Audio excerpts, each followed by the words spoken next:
घेऊन आलेले आहे ओबीसी नेत्यांसाठी, त्यांचे 14 मागण्या होत्या. त्यांच्या मागण्या ज्या आहेत त्याच्यामध्ये चर्चा त्यांच्याशी करणार आहोत आम्ही. नक्कीच मला खात्री आहे की त्या सगळ्यांशी चर्चा केल्यावर ते उपोषण आम्ही सोडू शकतो.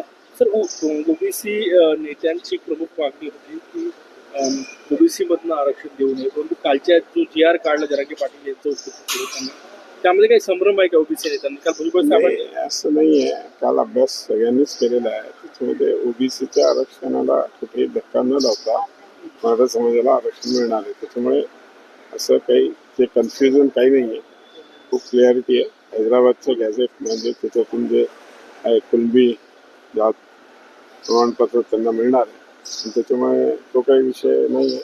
ऑलरेडी अनेक ठिकाणी कुणबी लोकांना ओबीसीचं आरक्षण मिळतच आहे.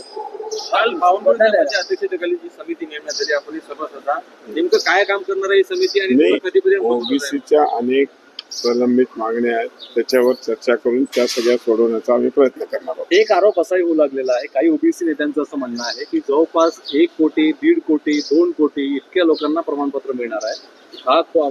या संदर्भातले दावे जे आहे ते सुद्धा करून काढले जात आहेत. परिस्थिती काय आहे आज? तसं काहीही सांगता येणार नाही. ज्यावेळेस हे हैदराबादच्या गॅझेटमध्ये ज्यावेळेस नाव येते ते नंतर आम्ही सांगू. उपोषण सोडणार किंवा जाणार आहे? उपोषण सोडा.